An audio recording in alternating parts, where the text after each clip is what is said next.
Good morning friends, how are you. I hope कि आप लोग स्वस्थ होंगे, मस्त होंगे। और जो भी वीडियोस अपलोड किए जा रहे हैं, सारे वीडियोस आप अच्छे से देखते होंगे और इसका बेनिफिट आपको मिलता होगा। चलिए आज दोस्तों एक इम्पॉर्टेंट फिगर ऑफ स्पीच आज डिस्कस करने वाले हैं हम लोग।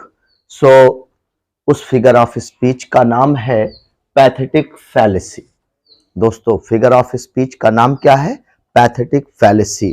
आइए पैथेटिक फैलेसी को किस तरह से डील किया जाना है, हम लोग इस पर आज डिटेल चर्चा करेंगे। तो दोस्तों बिना डिले किए हुए हम अपने टॉपिक को स्टार्ट करते हैं। चलिए दोस्तों समझते हैं कि पैथेटिक फैलेसी एक्चुअल में होता क्या है। दोस्तों यहाँ पर कुछ इमोजीज बने हुए हैं और ये ह्यूमन इमोजीज हैं।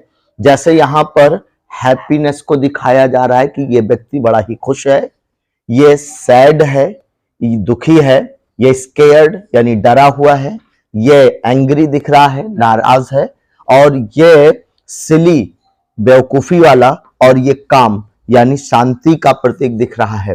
तो दोस्तों ये जितने भी इमोजीज के द्वारा आपको ह्यूमन इमोशंस दिखाए जा रहे हैं, एक्चुअल में पैथेटिक फैलेसी को समझने के लिए इन इमोशंस को समझना जरूरी होता है।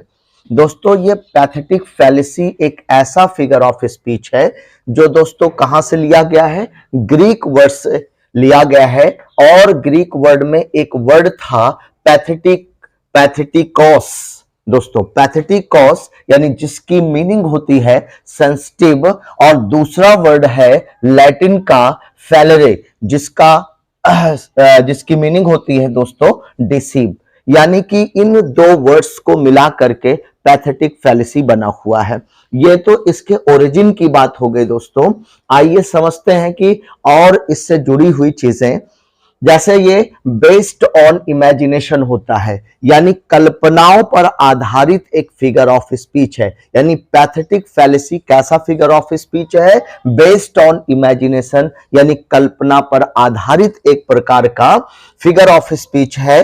और जो सबसे इंपॉर्टेंट बात दोस्तों ये है कि ये figure of speech human emotions, एक ऐसे इमोशंस जो हैप्पीनेस को शो करता है, सैडनेस को शो करता है, स्केयर्ड को शो करता है, या एंग्री पर्सन को शो करता है, सिली पर्सन हो सकता है, काम हो सकता है। दोस्तों ये ह्यूमन के अलग अलग ट्रेड्स होते हैं, कैरेक्टरिस्टिक्स होते हैं, इमोशंस होते हैं, फीलिंग्स होती हैं।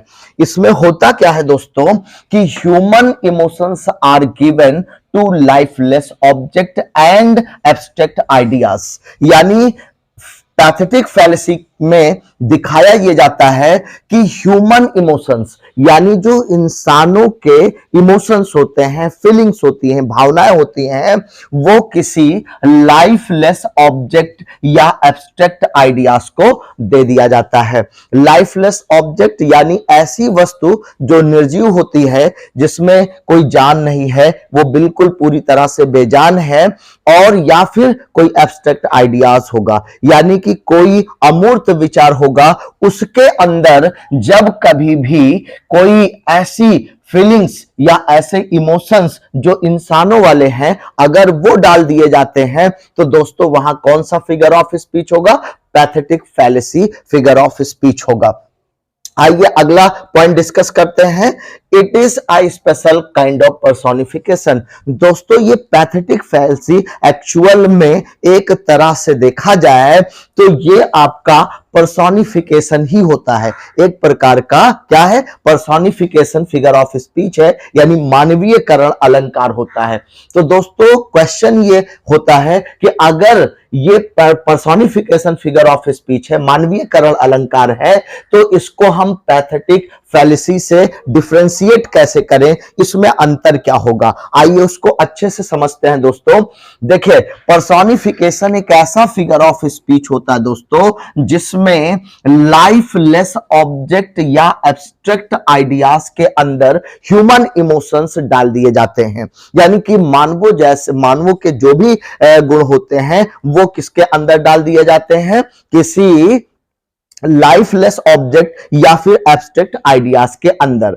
लेकिन एक जो सबसे इंपॉर्टेंट पॉइंट है वो ये है दोस्तों कि ये लाइफलेस ऑब्जेक्ट या एब्स्ट्रैक्ट आइडियाज अगर किसी नेचर के या नेचर के किसी पार्ट्स के अंदर अगर डाल दिया जाता है, फिर से समझते हैं दोस्तों, यानी कि कोई नेचर है या नेचर का कोई पार्ट्स है, जैसे दोस्तों कोई वृक्ष हो गया, पेड़ हो गया, या नदियां हो गई, या पहाड़ हो गए, या इस तरह से बहुत सारी चीजें जो नेचर के अंतर्गत आती हैं दोस्तों, अगर वो इनएनिमेट हैं यानी वो लाइफलेस हैं या वो एब्स्ट्रैक्ट हैं, अगर उनके अंदर ह्यूमन इमोशंस को डाल दिए जाते हैं तब वहां पर पैथेटिक फैलेसी होगा दोस्तों। फिर से पॉइंट को समझिएगा, यानी जब नेचर के अंदर या नेचर के कोई पार्ट्स हो, जैसे माउंटेन हो गया, ट्री हो गया, रिवर हो गया, ओशन हो गया, या कोई ऐसा पार्ट्स जो नेचर का है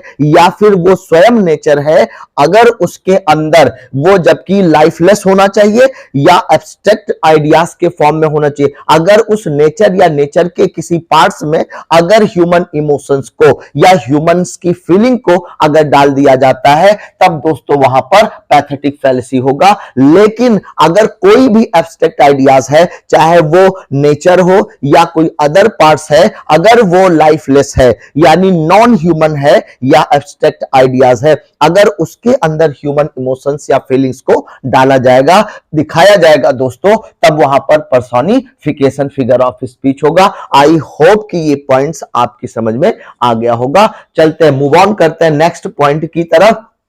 दोस्तों अगला पॉइंट है, the term pathetic fallacy was coined by a British writer John Ruskin who defined it as emotional falseness. दोस्तों ये जो पैथेटिक फैलेसी है ना, ये वर्ड किसके द्वारा गढ़ा गया था, यानी किसने सबसे पहले इस वर्ड को यूज किया था, तो दोस्तों इसको यूज करने वाला एक ब्रिटिश राइटर है जिसका नाम है जॉन रस्किन। यानी कि पैथेटिक फैलेसी सबसे पहले जॉन रस्किन नाम के राइटर ने, यानी जो कि ब्रिटिश राइटर थे, उन्होंने इसे सबसे पहले यूज किया। यानी कि इनको हम जन्मदाता भी कह सकते हैं, फादर ऑफ पैथेटिक फैलेसी भी कह सकते हैं दोस्तों।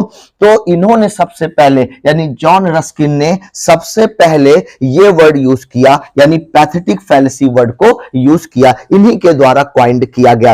ये कई बार एग्जाम में पूछा गया है दोस्तों कि पैथेटिक फैलेसी वर्ड किसके द्वारा क्वाइंड किया गया है, तो दोस्तों ये ब्रिटिश राइटर थे जिनका नाम था जॉन रस्किन, उन्होंने पैथेटिक फैलेसी वर्ड को क्वाइंड किया है। Who defined it as emotional falseness, और उन्होंने इसे किस तरह से डिफाइन किया था, भावनात्मक झूठ के रूप में, यानी कि इमोशनल फॉल्सनेस कहा था। पैथेटिक फैलेसी को उन्होंने क्या बोला था, इमोशनल फॉल्सनेस कहा था, भावनात्मक झूठ कहा था। आइए दोस्तों समझते हैं एग्जाम्पल से, और भी अच्छे से समझ में आने वाला है। पहला एग्जाम्पल दिया गया है दोस्तों, the flowers on the grave dropped in sadness. The flowers on the grave यानी कब्र पर जो फूल थे वो ड्रॉप्ड इन सैडनेस, सैडनेस में डूब गए। किस में डूब गए दोस्तों, सैडनेस में, यानी कंप्लीटली उदास हो गए। तो दोस्तों यहां पर फ्लावर्स की बात की गई है, ये फूल क्या होता है, एक्चुअल में नेचर का एक पार्ट है, और ये कहां पर डूब रहे हैं, किसमें डूब रहे हैं दोस्तों, सैडनेस में डूब गए हैं, यानी कि मायूसी में, यानी पूरी तरह से मायूस हो गए हैं, उदास हो गए हैं, दुखी हो गए हैं। तो दोस्तों ये उदास होना या मायूस होना दोस्तों, ये किसका इमोशन है, ये ह्यूमन का इमोशन है, मानवों का गुण है। तो इंसानों के इमोशंस या इंसानों वाली जो फीलिंग है वो यहां किस में डाल दी गई है दोस्तों, फ्लावर्स में डाल दी गई है, फूलों के अंदर डाल दी गई है। इसलिए यहां पर पैथेटिक फैलेसी है। अगला एग्जांपल लेते हैं दोस्तों, the oaks forgot their whispering. Oak यानी जिसको शाहबलूत का पेड़ कहा जाता है, वह विस्परिंग करना भूल गए। तो दोस्तों यहां पर विस्पर कौन करता है, फुसफुसाता कौन है दोस्तों, ये एक ह्यूमन है जो फुसफुसाता है, ये उसका इमोशंस है। और यहां ये इमोशन किस में दिख रहा है दोस्तों, ये ओक्स में दिख रहा है। ओक एक प्रकार का ट्री है, एक प्रकार का पेड़ है। तो ये पेड़ है तो दोस्तों ये किसका पार्ट हुआ, नेचर का पार्ट हुआ। अगर नेचर के अंदर कोई ऐसी इमोशंस या कोई ऐसा ट्रेट, कोई ऐसा लक्षण दिख रहा है जो ह्यूमन बीइंग का होता है अगर, तो वहां पर दोस्तों कौन सा फिगर ऑफ स्पीच होगा, pathetic fallacy figure of speech होगा। तो दोस्तों यहां पर भी pathetic fallacy figure of speech है। आइए लास्ट एग्जांपल लेते हैं, all nature wept at his death and the flowers were filled with tears. दोस्तों यहां पर नेचर की बात की जा रही है, खुद नेचर की बात की जा रही है कि ऑल नेचर, पूरी प्रकृति, वेप्ट रोती है एट हिज डेथ, उसके मर जाने पर। यानी कोई व्यक्ति है जो राइटर का बहुत ही ज्यादा प्यारा है, उसके मर जाने पर नेचर को दिखाया जा रहा है कि वो पूरी प्रकृति, पूरा नेचर क्या करता है, रोता है, तो रोती है। तो दोस्तों यहां पर ये जो रोने का ट्रेट है, रोने का कैरेक्टरिस्टिक है, ये इमोशन है। ये किसका इमोशन होता है दोस्तों, किसी ह्यूमन बीइंग का इमोशन होता है, किसी इंसान का इमोशंस है। लेकिन यहां पर रोते हुए किसको दिखाया गया है, नेचर को दिखाया जा रहा है। आगे का पॉइंट है, and the flowers were field, और फूल भर जाते हैं विद टीयर्स, यानी कि जो फूल हैं वो उनकी आंखें पूरी तरह से नम हो जाती हैं, यानी उनकी आंखों में आंसू आ जाते हैं। तो दोस्तों आंसू आना ये किसका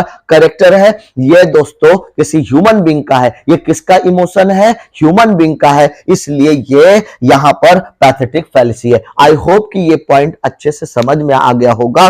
बस आज का वीडियो हम यहीं पर बाइंड अप करते हैं, और जो लोग वीडियो पर नए हो प्लीज चैनल को सब्सक्राइब कर लीजिए, और ऐसे बहुत सारे इंफॉर्मेटिव वीडियो जो आपको फ्री ऑफ कॉस्ट अवेलेबल करवाई जा रही हैं, जिससे आप लोगों का बेनिफिट हो सके। किसी भी एग्जाम में आप तैयारी कर रहे हो या एकेडमिक एग्जाम की तैयारी कर रहे हो, वहां पर यह बहुत ही ज्यादा बेनिफिशियल होगा। Thank you so much.